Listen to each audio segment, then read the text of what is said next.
In last period, we have seen chemical properties of phenols. हा point आपण last पिरियडला start केला होता, ज्यामध्ये आपण पाहिलं होतं की लॅबोरेटरी टेस्ट जर फेनॉलची करायची असेल तर त्यासाठी कुठली टेस्ट करावी लागते, आणि त्यामध्ये आपण 3 रिॲक्शन्स पाहिलेले आहेत. एक म्हणजे लिटमस टेस्ट, दुसरी होती रिॲक्शन विथ बेस, आणि तिसरी जी टेस्ट होती that is the characteristic test for phenol, ज्यामध्ये फेरिक क्लोराईड सोबत फेनॉलची जर आपण रिॲक्शन केली तर व्हायलेट कलरेशन मिळतं. ह्या रिॲक्शन ज्या आहेत या आपल्याला हेल्प करतात to distinguish alcohol from phenol.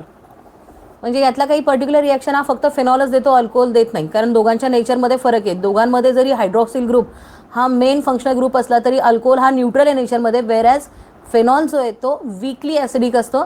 त्यामुळे त्याच्या आणि अल्कोहोलच्या काही कॅरेक्टरिस्टिक्स टेस्ट ज्या आहेत त्या त्यांच्यामध्ये थोडा फरक आहे. सो कलरेशन टेस्ट जर आपण कन्सिडर केली, म्हणजे लॅबोरेटरीमध्ये जर तुम्हाला सॅम्पल दिले असेल तर लिटमस पेपरचा वापर करून तुम्ही दोघांमध्ये डिफरन्शिएशन करू शकता. As alcohol is neutral, it will not show any effect on the litmus paper. But तेच आपण लास्ट पिरियडला पाहिलं की फेनॉल जो आहे तो स्लाइटली किंवा अगदी वीकली ॲसिडिक नेचर असल्यामुळे तो काय करणार आहे, इथे लिटमस पेपर जो आहे त्याच्यामध्ये बदल होतो. म्हणजेच काय, जो ब्लू लिटमस पेपर आहे तो इथे आपल्याला दिसतोय की तो रेड टर्न झालेला आहे. So this is the acidic nature of phenol. Now we will see the next part.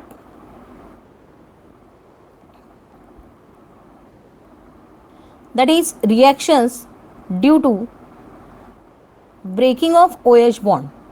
जो हायड्रॉक्सिल ग्रुप प्रेझेंट आहे फेनॉलमध्ये तो जर बॉन्ड ब्रेक झाला, OH बॉन्ड जर ब्रेक झाला तर कुठल्या कुठल्या रिॲक्शन्स आपल्याला दिसतील. तर यामध्ये पहिल्यांदा आपल्याला पाहिजे आहे ते म्हणजे ॲसिडिक कॅरेक्टर ऑफ फेनॉल, की फेनॉल ज्याला आपण वीकली ॲसिडिक म्हणतोय तर ते प्रूव्ह करण्यासाठी कुठल्या कुठल्या रिॲक्शन्स फेनॉल हा पॉझिटिव्ह दाखवतो. तर यामध्ये सगळ्यात आधी लक्षात घ्या की फेनॉलची जी pKa व्हॅल्यू आहे that is the acidity constant जो आहे त्याचा ती आहे 10. जितकी कमी ही व्हॅल्यू असेल तेवढा तो जास्त ॲसिडिक असतो. आता फेनॉलमध्ये ऑक्सिजनवर जे इलेक्ट्रॉन पेअर्स आहेत आणि ऑक्सिजन आणि हायड्रोजन यांच्यामधला बॉन्ड ज्यावेळी ब्रेक होईल तेव्हा हायड्रोजन जो आहे तो डोनेट केला जाईल, that is the H+ ion, आणि त्यामुळे जो काही इथे आपल्याला राहिलेला कंपाऊंड दिसतोय तो आहे phenoxide ion, that is phenyl रिंगला ऑक्सिजन विथ निगेटिव्ह चार्ज. यावरून पहा की फेनॉल जो आहे it can form salts under the action of alkalis. Phenol हा स्वतः ॲसिड आहे आणि जर अल्कलीज सोबत त्याची रिॲक्शन केली then it can form salts and water, that is the neutralisation reaction आहे ही. यामध्ये पहा ही रिॲक्शन जी दाखवलेली आपण की फेनॉलची रिॲक्शन जर समजा आपण NaOH सोबत जर केली तर हा ॲसिड आहे, हा बेस आहे. So it will form sodium phenoxide which is a salt and water. So this reaction is a example of neutralization reaction and hence we can say that phenol is weakly acidic. Acidic character जर आपल्याला एखाद्या कंपाऊंडचे describe करायचे असतील तर त्यामध्ये काही basic reactions असतात, जसं की तो कंपाऊंड लिटमस पेपरवर काही चेंज करेल किंवा बेस सोबत रिॲक्ट झाला तर सॉल्ट अँड वॉटर फॉर्म करेल किंवा प्रोटॉन डोनेट करेल. तर यासारखे जर ते कॅरेक्टरिस्टिक तो दाखवत असेल तर याच्यावरून आपण सांगू शकतो की तो कंपाऊंड किंवा तो जो केमिकल आहे तो ॲसिडिक आहे नेचरमध्ये. सो सिमिलरली फेनॉल हा वीकली ॲसिडिक आहे. पुढचं पाहूया आपण की हा जो फिनॉक्साईड आयन तयार होतो याच्यामध्ये conjugate it acts as a conjugate base of the phenol. आता कॉन्जुगेट ॲसिड बेस पेअर हे केमिकल इक्विलिब्रियम चॅप्टरमध्ये तुम्हाला आणखीन व्यवस्थित डिटेलमध्ये कळेल.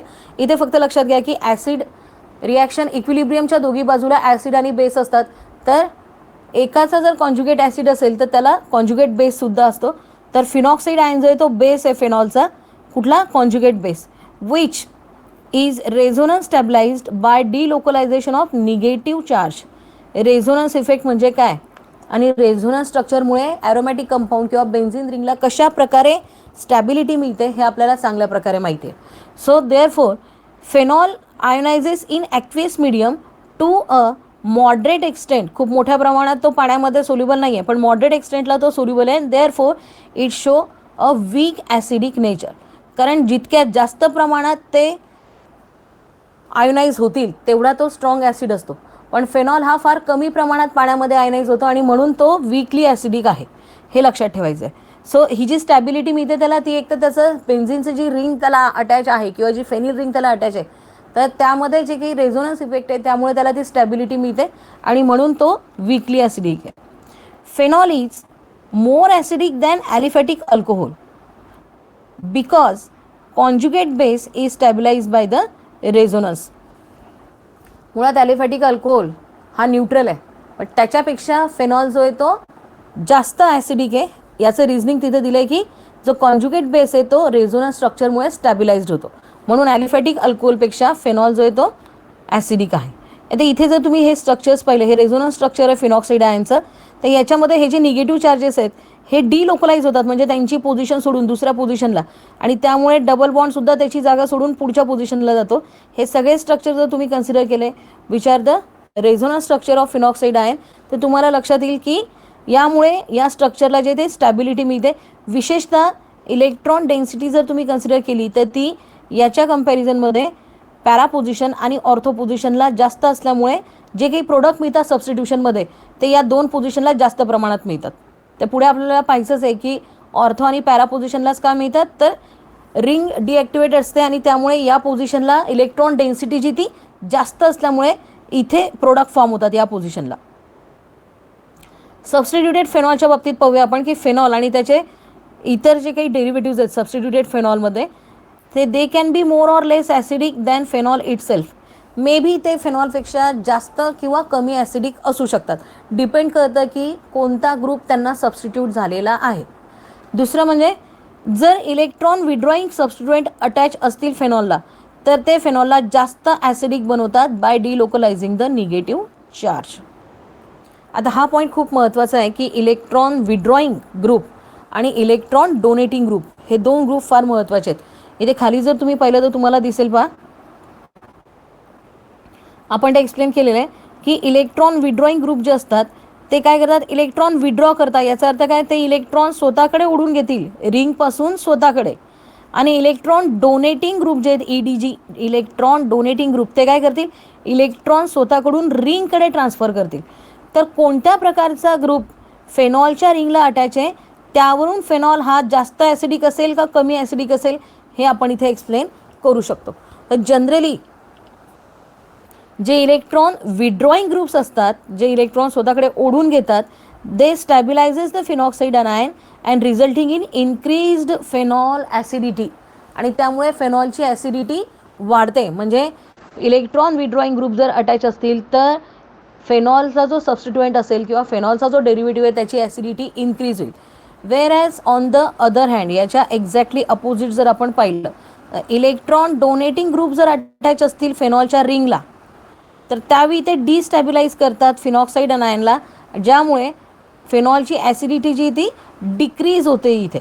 हे लक्षात घ्यायचं आहे. सो कुठला ग्रुप अटॅच आहे ते पण फार महत्त्वाचं आहे. इलेक्ट्रॉन डोनेटिंग आहे का इलेक्ट्रॉन विड्रॉईंग ग्रुप आहे हे दोघी गोष्टी फार महत्त्वाच्या आहेत यामध्ये हे लक्षात घ्यायचं आहे.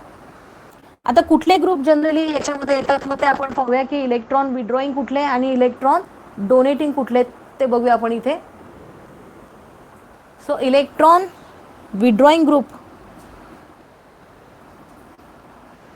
particularly halogens and nitro groups increase the acidity of phenol by combination of resonance and inductive effect. Electron विड्रॉईंग जे ग्रुप असतात जनरली त्यांच्यामध्ये असतात हॅलोजन्स म्हणजे क्लोरीन ब्रोमीन आयोडीन यासारखे ग्रुप किंवा नायट्रो ग्रुप म्हणजे NO2 आणि हे काय करतात इन्क्रीज करतात acidity of phenol bye combination of resonance and inductive effect. Increasing acid strength जर आपण कन्सिडर केली तर फेनॉल स्वतः याची PK व्हॅल्यू आहे 9.95. जर फेनॉलला क्लोरीन अटॅच असेल तर त्याची PK व्हॅल्यू आहे 9.18 म्हणजे जी याच्यापेक्षा कमी आहे.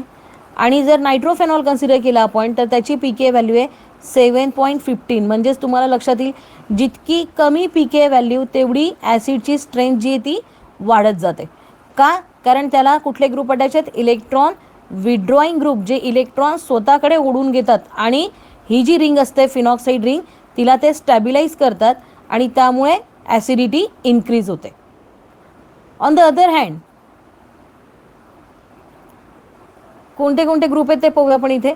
So electron withdrawing groups will decrease the negative charge and in the phenoxide, shifting the equilibrium further to the right, which is more stronger acid. Whereas electron donating group जर असतील, म्हणजे जसं methyl group आहे किंवा ethyl आहे किंवा methoxy group आहे, यासारखे जर ग्रुप असेल, they will increase the negative charge in the phenoxide, कारण हे इलेक्ट्रॉन डोनेट करतील आणि त्यामुळे काय होणार आहे, निगेटिव्ह चार्ज जो आहे तो इन्क्रीज होईल, shifting the equilibrium to the left side and making it is weaker acid. आणि त्यामुळे MCQजमध्ये जर या प्रकारचा प्रश्न विचारला गेला किंवा तुम्हाला इन्क्रीजिंग डिक्रीजिंग ऑर्डर जर विचारली गेली, तर नेहमी लक्षात ठेवा की कुठल्या प्रकारचा ग्रुप फेनॉलच्या रिंगला अटॅच आहेत त्यावरून तुम्ही हे ठरवू शकता. Okay, we will see the next point. Second chemical reaction is esterification of phenols, that is formation of ester. Ester form करायचा आहे फेनॉलपासून. फेनॉलचा जर आपण मॉलिक्युलर फॉर्म्युला पाहिला तर बेन्झिनची रिंग ज्याच्यातला एक हायड्रोजन कमी असतो त्यासाठी ते असणार आहे C6H5, त्याला अटॅच असणार आहे OH, आणि याची रिॲक्शन आयदर 3 इथे सबस्टिट्यूशन दिलेले आहेत आपल्याला, एकतर कार्बोक्सिलिक ॲसिड किंवा ॲसिड क्लोराईड किंवा ॲसिड अनहायड्रेट, या तिघांपैकी कुणासोबतही तुम्ही रिॲक्शन केली तर फायनल प्रोडक्ट आपल्याला इस्टर मिळणार आहे. पहा इथे phenol on reaction with carboxylic acid, हा कार्बोक्सिलिक ॲसिडचा फॉर्म्युला आहे R-COOH. ही रिव्हर्सिबल रिॲक्शन आहे, takes place in presence of acidic medium. So it will form, पहा आता इथे हा बॉन्ड ब्रेक होईल OH आणि तिथे हा ग्रुप रिप्लेस झालेला आहे RCOO, किंवा इथे ऑलरेडी एक ऑक्सिजन आहे, इथला एक ऑक्सिजन. आता हा हायड्रोजन आणि हा hydroxyl group, it will form water as a by product. So जो कंपाऊंड जो फॉर्म झालेला आहे त्याचं नाव आहे फेनिल अल्कॅनोएट. इथे कोणता कोणता व्हॅल्यूज तुम्ही चेंज करू शकता. फेनॉलमध्ये तर आपण कुठल्याही प्रकारचा बदल करू शकत नाही. आपल्याला जो कंपाऊंड पाहिजे किंवा प्रोडक्ट पाहिजे त्याच्यामध्ये तुम्ही ही आरची व्हॅल्यू चेंज करू शकता. जर तुम्ही इथे आरची व्हॅल्यू CH3 घेतली तर इथे फेनिल मिथॅनोएट हा कंपाऊंड तयार होईल. जर आरची व्हॅल्यू C2H5 असेल तर फेनिल इथॅनोएट हा कंपाऊंड तयार होईल. येते लक्षात. सो आरची व्हॅल्यू चेंज करून आपल्याला पाहिजे तो प्रोडक्ट आपण इथे मिळवू शकतो. सेम रिॲक्शन सेम प्रोडक्ट, फक्त रिएजंट चेंज केलेला आहे. That is phenol on reaction with acid chloride in presence of pyridine. पायरिडिनच्या प्रेझेन्समध्ये जर आपण ही रिॲक्शन केली, सो इथे ॲसिड क्लोराईडचा फॉर्म्युला पहा RC+OCl, OH बॉन्ड ब्रेक होणार आणि परत तिथे RCO हा ग्रुप रिप्लेस केला जाईल. हा राहिलेला हायड्रोजन आणि हा chlorine, it will form HCl as a by product. Again the compound same phenyl alkanoate. जर तुम्हाला प्रोडक्ट, जर आपल्याला प्रोडक्ट जो आहे तो पाहिजे असेल तर इथे तुम्हाला आरची व्हॅल्यू चेंज करावी लागेल, आयदर CH3 किंवा C2H5 याप्रमाणे. आणि लास्ट सेम रिॲक्शन आहे ॲसिड अनहायड्रेटची, ज्याचा फॉर्म्युला आहे R-CO/2O. म्हणजे हा इलॅबरेट फॉर्ममध्ये तुम्हाला नोट्समध्ये दिसेल हा फॉर्म्युला कशा प्रकारे लिहिला जातो ते. यातला एकदा हा पूर्ण ग्रुप रिप्लेस केला जाईल, फेनिल अल्कॅनोएट फॉर्म होईल आणि राहिलेला परत हा पूर्ण ग्रुप प्लस हा ऑक्सिजन आणि इथला hydrogen, it will form carboxylic acid as a by product इथे आपल्याला मिळेल. सो इस्टस जो आहे त्याचा जनरल फॉर्म्युला आहे RCOO आणि R', COOR'. मे बी ह्या आरच्या व्हॅल्यूज ज्या असतात त्या सेम किंवा डिफरंट असू शकतात. सो इस्टर इथे फॉर्म झाला पहा, ही आरची व्हॅल्यू डिफरंट आहे, इथे वेगळी असेल, इथे C6H5 आहे, इथे आपण डिफरंट घेऊ शकतो. सो ह्या जो डिफरंट आर इथे दाखवलेला आहे तो मे बी CH3 किंवा C2H5 किंवा इवन C6H5 सुद्धा आपण घेऊ शकतो. अशा प्रकारे इस्ट्रिफिकेशन ऑफ फेनॉल जी आहे ती रिॲक्शन आहे. की इस्टर कसा फॉर्म करायचा आहे तर फेनॉलची रिॲक्शन 3 सबस्टिट्यूशन दिलेले आहेत आपल्याला, आयदर कार्बोक्सिलिक ॲसिड किंवा ॲसिड क्लोराईड किंवा ॲसिड अनहायड्रेट बरोबर जर केली तर करस्पॉन्डिंग इस्टर्स तयार होतात आणि वॉटर किंवा hydrogen chloride as a by product इथे आपल्याला मिळतो. Now we will see the next reaction. याच रिॲक्शन आपण एक्झाम्पल्समध्ये कन्वर्ट केलेले आहेत की जसं हा फेनॉल घेतला आहे, याची रिॲक्शन ॲसिडिक ॲसिड बरोबर केली तर इथे आपल्याला मिळाला फेनिल ॲसिटेट किंवा फेनिल इथॅनोएट. पाहता इथे ही आरची व्हॅल्यू तर आपण चेंज करू शकत नाही, हे फिक्स आहे. इथे आपण आरची व्हॅल्यू घेतली CH3 तर इथे आला आपल्याला CH3. अगेन हाच प्रोडक्ट आपल्याला मिळाला आहे जर आपण ॲसिटिल क्लोराईड बरोबर रिॲक्शन केली in presence of pyridine. So phenol on reaction with acetyl chloride, ज्याचं IUPAC नेम आहे इथॅनॉइल क्लोराईड, फेनिल इथॅनोएट हा प्रोडक्ट आपल्याला मिळतो and HCl as a by product. Again acetic anhydride म्हणजे इथॅनॉइक अनहायड्राईडपासून जर समजा आपण फेनॉलची रिॲक्शन केली तर तिथे सुद्धा सेम प्रोडक्ट आपल्याला मिळेल आणि acetic acid as a by product मिळेल. जी जनरल रिॲक्शन आहे त्याच्यामध्येच हे एक्झाम्पल्स आपण इन्क्लूड केलेले आहेत. फक्त आरची व्हॅल्यू जी इथे आपण आर लिहिलेला होता जनरल रिॲक्शनमध्ये ती आपण इथे चेंज केलेली आहे. अशा प्रकारे फेनॉलपासून आपण इस्टर्स तयार करू शकतो by reacting it with either acetic acid, acetyl chloride और acetic anhydride in different condition. Next is acetylation of phenol. So फेनॉलला ॲसिटिलेट करायचं म्हणजे काय, आता ही रिॲक्शन जुन्या सिलेबसमध्ये केमिस्ट्री इन एव्हरीडे लाईफ नावाचं एक चॅप्टर होतं, त्यामध्ये ही रिॲक्शन होती ज्यामध्ये ॲस्प्रिन कसं तयार करतात त्यासाठी ही रिॲक्शन होती. आता ही रिॲक्शन सेपरेटली आपल्याला दिलेली आहे. फेनॉल नाही आहे इथे, फेनॉलचा डेरिव्हेटिव्ह घेतलेला आहे सॅलिसिलिक ॲसिड, दॅट इज फेनॉलच्या रिंगला COOH कार्बोक्सिल ग्रुप पण जर अटॅच असेल तर त्याला आपण सॅलिसिलिक ॲसिड असं म्हणतात. याची रिॲक्शन जर आपण ॲसिटिक अनहायड्राईड जे आत्ताच आपण मागच्या रिॲक्शनमध्ये पाहिलं in presence of mineral acid किंवा ॲसिडिक कंडिशनमध्ये जर केलं तर इथे पहा बॉन्ड ब्रेक होईल, H बाहेर टाकला जाईल आणि हा जो ग्रुप आहे हा पूर्ण तिथे रिप्लेस होईल, दॅट इज O जसाच्या तसा राहील आणि COCH3 आणि राहिलेला जो कंपाऊंड आहे तो आहे परत CH3 COOH म्हणजे हा दोनदा होता, त्यातला एकदा यूज केल्यानंतर परत दोनदा राहिलेला हायड्रोजन इथे ॲड करा, हा राहिलेला ऑक्सिजन ॲड करा, it will form acidic acid as a by product.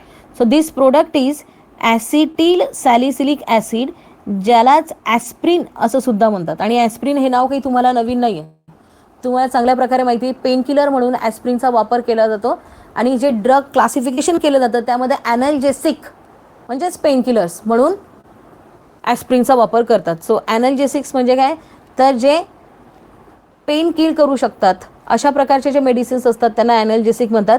ॲस्प्रिन किंवा त्याचंच केमिकल नेम जे ते acetyl salicylic acid which is also called as ASA is widely used as a pain relief for mild aches. साधारण डोकेदुखी वगैरे किंवा body pain जर असेल तर त्यासाठी आपण ॲस्प्रिन घेतो. ॲस्प्रिन हे त्याचं जेनेरिक नेम आहे.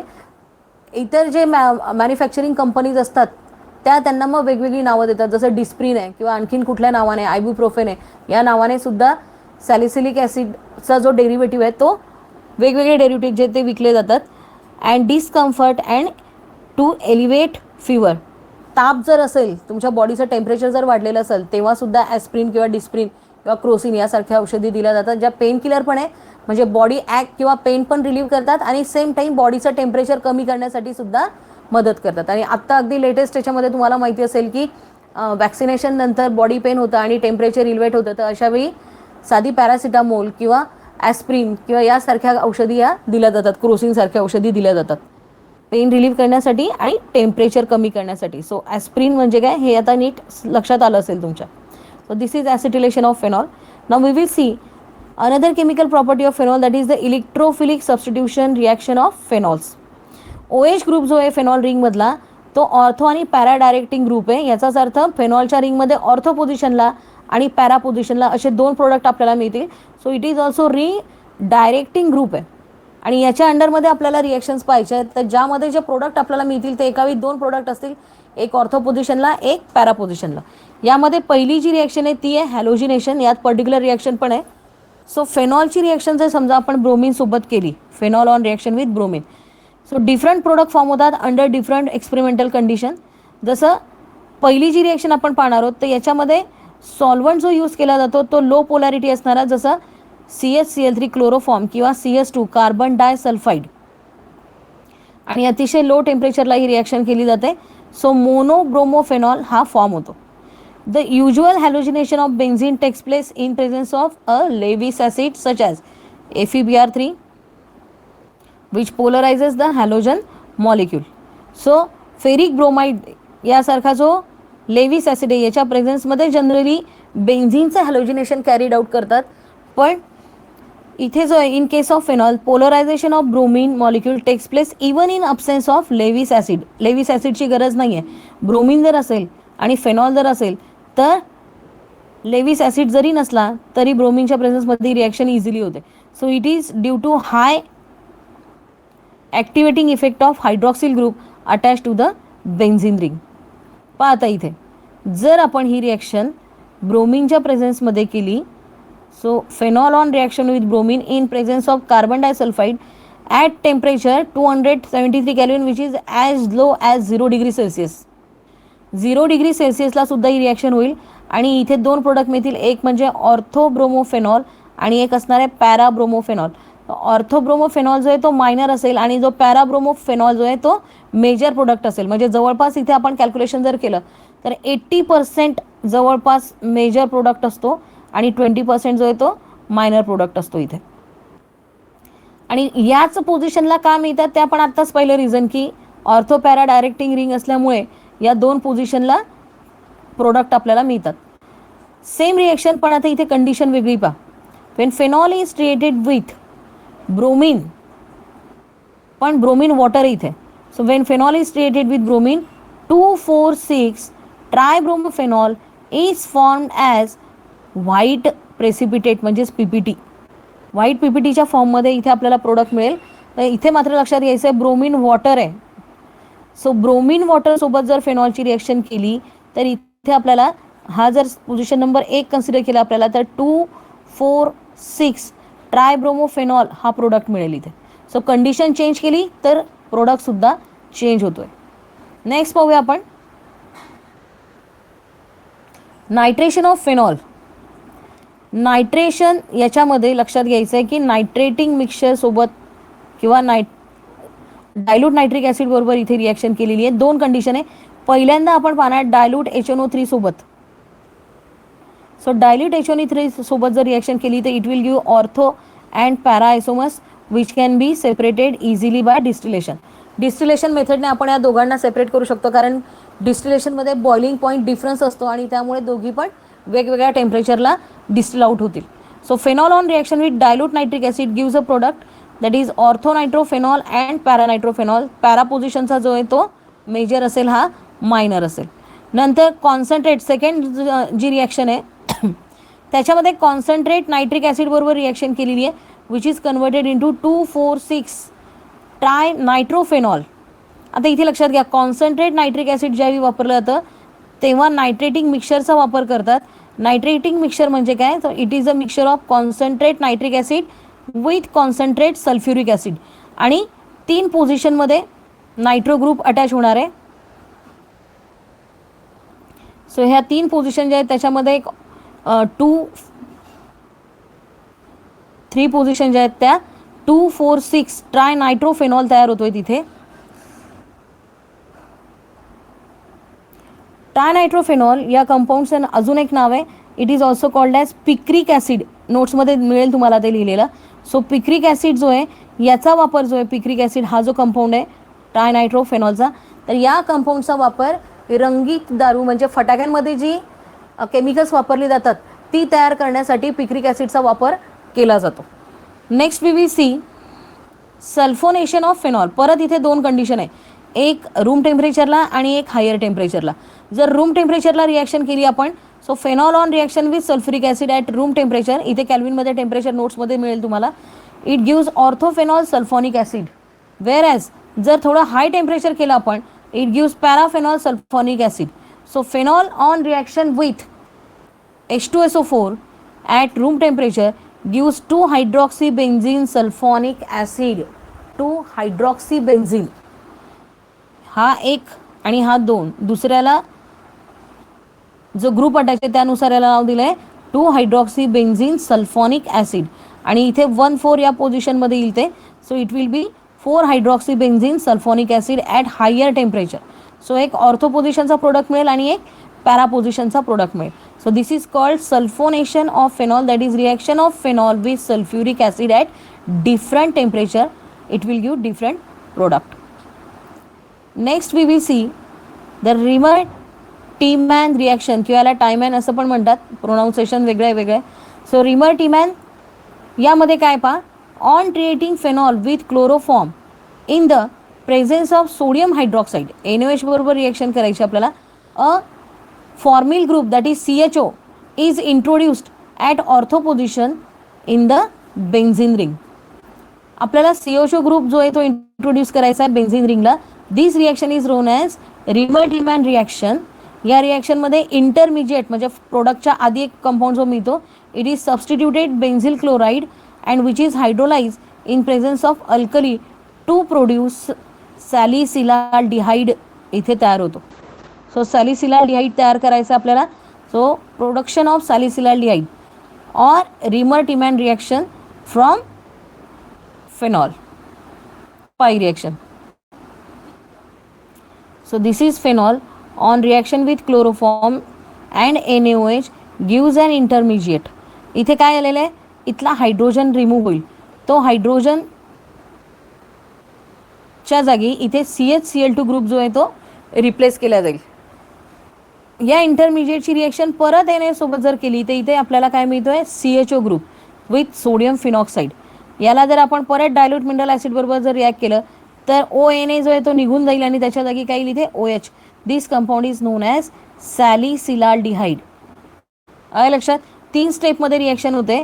Phenol on reaction with chloroform and NaOH gives an intermediate which on further reaction with NaOH gives a product which has formyl group in attach to the phenoxide ion and finally it is get hydrolyse to the salicylaldehyde. Aldehyde तयार होतोय रिॲक्शनच्या शेवटी, हे लक्षात ठेवायचं.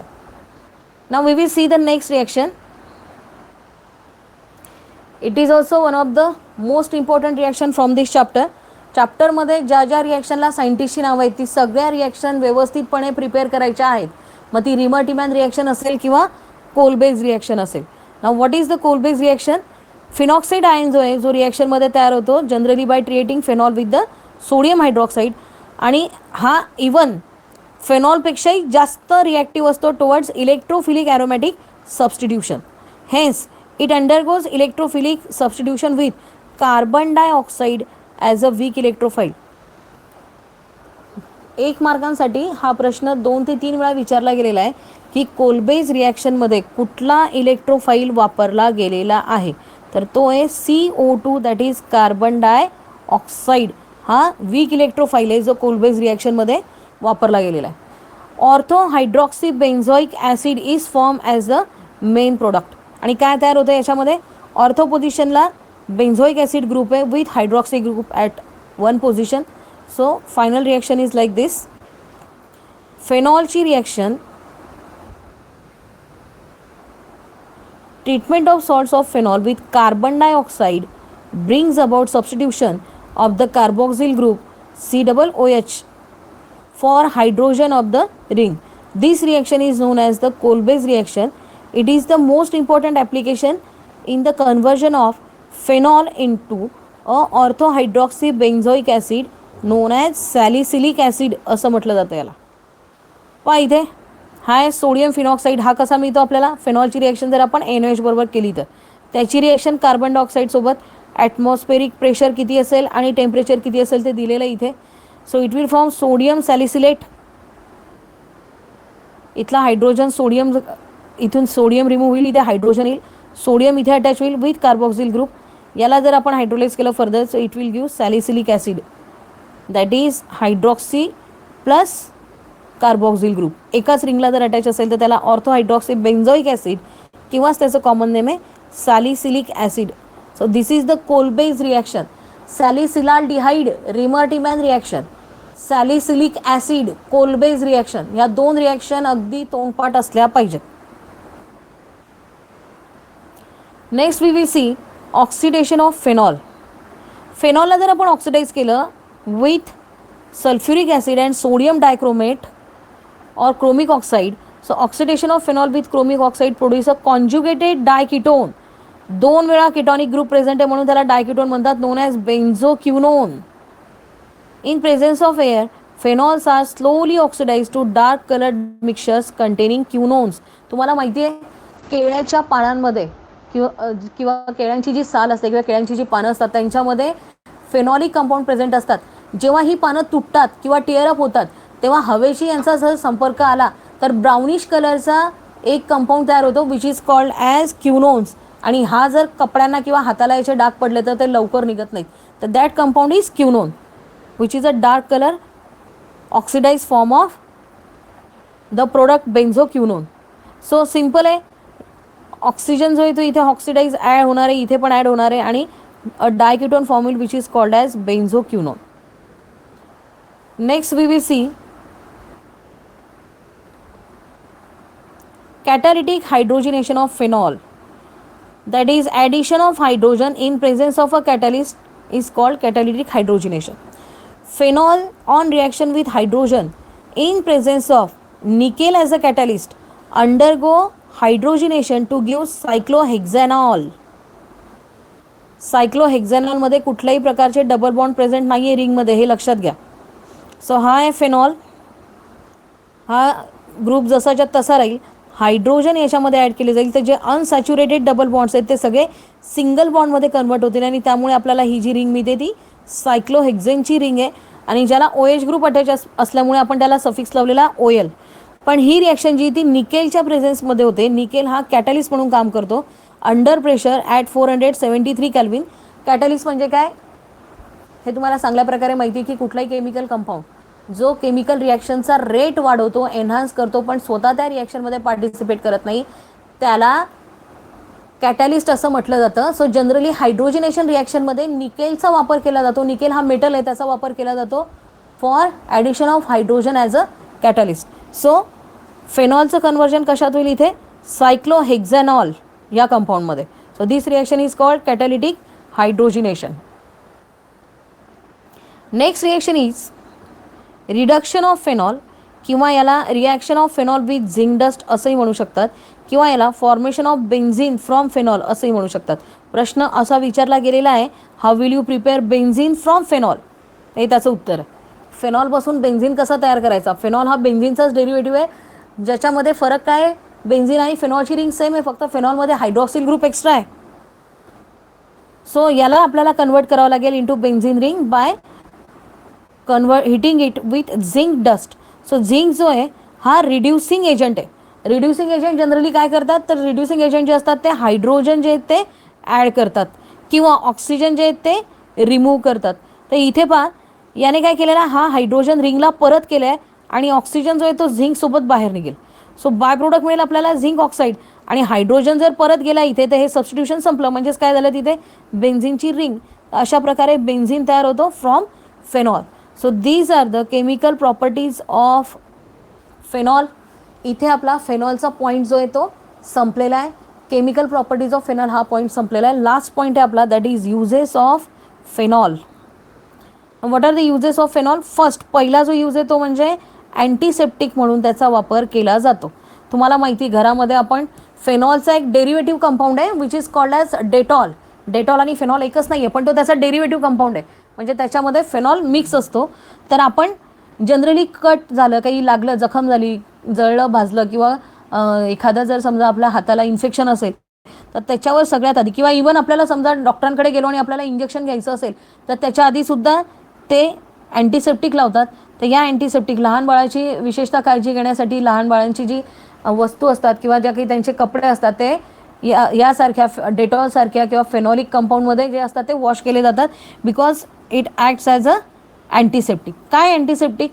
Antiseptic जो आहे तो जे काही लिव्हिंग सरफेस असतात म्हणजे जसं तुमची स्किन झाली तर यांच्यावरची जर समजा मायक्रो ऑर्गॅनिझम आपल्याला किल्ड करायचे असेल तर तिथे जे काही आपण केमिकल अप्लाय करतोय that is called as antiseptic.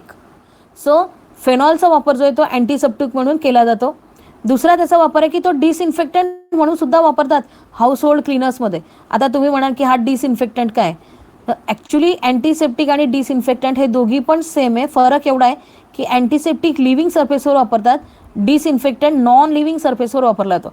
घरामध्ये तुमच्या डोमेक्स किंवा लायझॉल किंवा वेगवेगळ्या प्रकारचे फेनॉलिक कंपाऊंड जे असतात, फिनाईल जे आहे ते जे तुम्ही घर स्वच्छ करण्यासाठी वापरतात, फरशी स्वच्छ करण्यासाठी वापरतात, हॉस्पिटलमध्ये वेगवेगळे इन्स्ट्रुमेंट स्वच्छ करण्यासाठी वापरतात, तर तेव्हा पण त्याचा वापर तोच आहे की त्यांना तिथे मायक्रो ऑर्गॅनिझम किल्ड करायचे किंवा जे काही तिथे मायक्रोब्स असतील त्यांची ग्रोथ स्टॉप करायची आहे. फक्त फरक एवढा आहे की अँटीसेप्टिक लिव्हिंग सरफेसवर वापरले जातात, वेरॅज डिसइन्फेक्टंट जे ते नॉन लिव्हिंग सरफेस जसं हाऊसहोल्ड क्लीनर म्हणून त्यांचा वापर केला जातो. सो फेनॉल म्हणजेच डेटॉल तुम्हाला माहिती आहे, तुम्ही अँटीसेप्टिक म्हणून जखमेवर पण लावू शकता आणि जर तुम्हाला हाऊस क्लीन करायचं असेल तर त्या पाण्यात पण जर तुम्ही टाकलं डायल्यूट फॉर्ममध्ये तर तुम्ही डिसइन्फेक्टंट म्हणून सुद्धा त्याचा वापर करू शकता. तिसरं महत्त्वाचं आहे की याचा वापर जो आहे it is use in the preparation of resins, dye, explosives, lubricants, pesticides, plastics, drugs etcetera.